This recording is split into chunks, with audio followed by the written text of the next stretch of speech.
Accessing healthcare services while experiencing exploitation is a significant challenge. This leads to delayed care for preventative, urgent, and chronic concerns. While this itself can be a sign a patient is being exploited, it is important to understand what external factors impede a person's access to care. Perpetrators of labor exploitation use many tactics to control their victims. If someone wants to leave their country, that's a situation that's exploited. Well, we can help you. We can, negotiate the entire smuggling process, and then even help with the finances, and then you'll just owe us once you get here. And then that's, that debt bondage is what's exploited. If there's an economic need, no matter where you are in an origin country or any other country where the situation is occurring, hey, I can help you get that money really quickly. You'll be making this, X amount of dollars really fast. You don't have to go through all these other processes. You don't need your social security number. We don't need to go through training or whatever. Need a place to stay, we'll even help you out with that. And then, that's where it changes. Either, well, you owe me for this, or wait, I had to pay this first to help get you this opportunity, or I take a cut and then it's not the cut we expected. A lot of also, relationships and belonging, the people who are tricked into thinking that the trafficker is like either someone that is going to take care of them, a guardian or a partner. And so that need, more of a relationship need is exploited at first. I love you. I'm the only one who's here for you. I'm the one who's going to take care of you and you can depend on me. And then it's like, oh, I've helped you out so much. Now you need to help me out. Or guess what? We really need this way to make money. Someone approached me about you doing this or working at their spot or whatever. So it's really a concerted effort.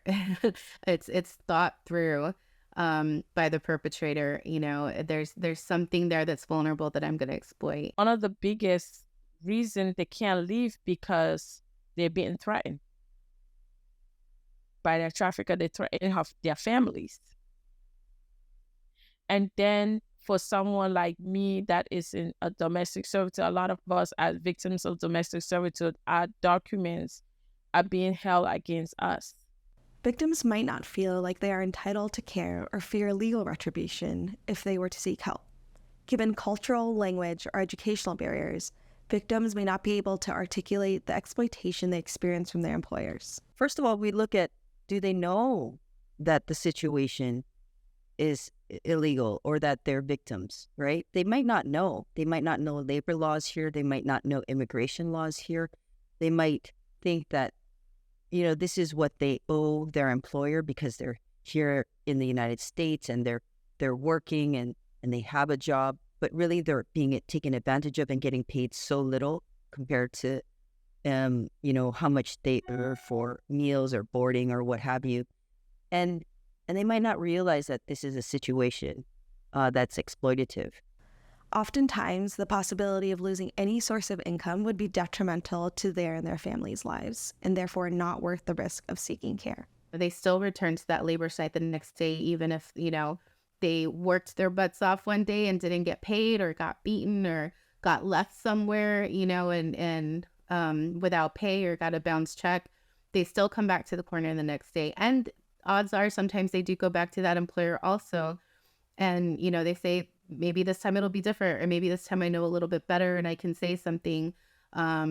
Or halfway through, I'll ask, where the money is so they can show it to me and then I'll leave. They think that maybe the situation could get better because they still need that money. They still need the paycheck. Victims often do not know their rights, the legal protections for all workers or for undocumented migrants, or those here on visas. The biggest barrier is us not also knowing our rights. That's also one of the biggest barriers. We don't know our rights. And a lot of traffickers take a lot from us. They took our family. They took our ability to trust. They took the expectation of the American dream, and then not knowing what is rightfully mine. Me talking to a doctor, I have the right to explain this and explain that to that doctor without my trafficker being there. There are also cultural perspectives that can influence some populations. From a cultural standpoint as well, this job opportunity may present as the only way that individual can make money in this country, right? Based off of the information presented to their trafficker. And even from a cultural standpoint, for an individual to be a non-citizen to come out, there may be that expectation, societal expectation, whether they identify as male or female, right? There may be that expectation that because they were one of the few ones to leave their family and to go to a different country for a different opportunity, that expectation is put on them to send money back home. There's a cultural understanding that trata is trata de blancas, which means trafficking of whites. And that's a historical understanding of the policy from the White Slave Traffic Act. So there's this understanding that it's only sex trafficking of women.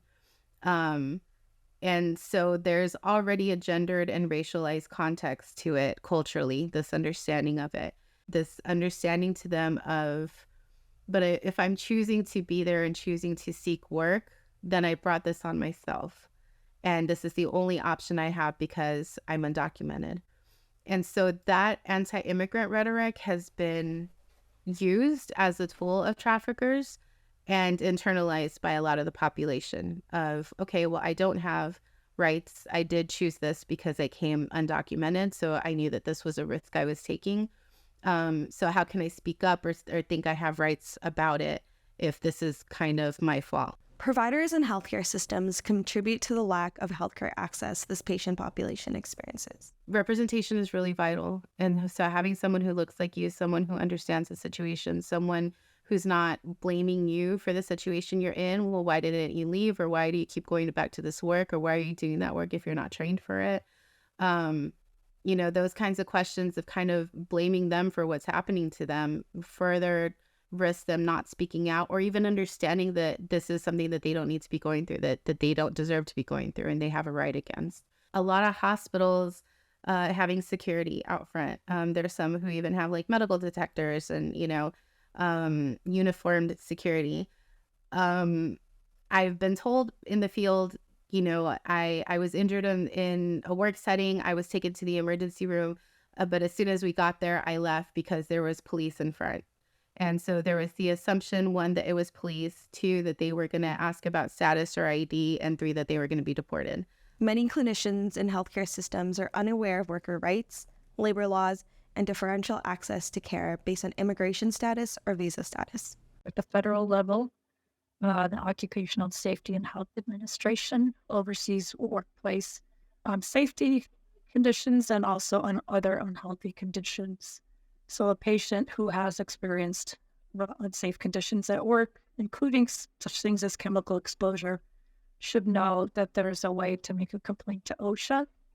And several states have their own state equivalents, so there could be state law options as well. So again, it's important to be alert to injuries or illnesses suffered as a result of work conditions. The most basic right that any worker has, whether you're undocumented or not, is that you have the right to the minimum wage. Doesn't matter your status. It doesn't matter how many hours you worked. Given the variety of industries that are affected by labor trafficking, it may be difficult for healthcare providers to pinpoint specific risks. There are a lot of industries that have exploited labor, and you can think about them in terms of people who are paid very low wages, or industries where there's a workforce shortage, right? And so you think about domestic help. There's a lot of folks who are immigrants who are brought in to be domestic helpers. And those folks are very much at risk because their immigration status, their housing, their living situation is very much tied into their employer. Restaurant workers, agricultural workers, construction workers, you know, the list goes on and on because, again, this is a crime about capital and then using people and their labor to create more capital for people who are in positions of power. It's capital and power and control. We can mitigate some of those in our healthcare professions by really thinking about our limited English proficient patients, our patients who are immigrants and refugees and undocumented, and what are the ways that we can really center their experiences and make them feel and make them welcome in our spaces of healthcare.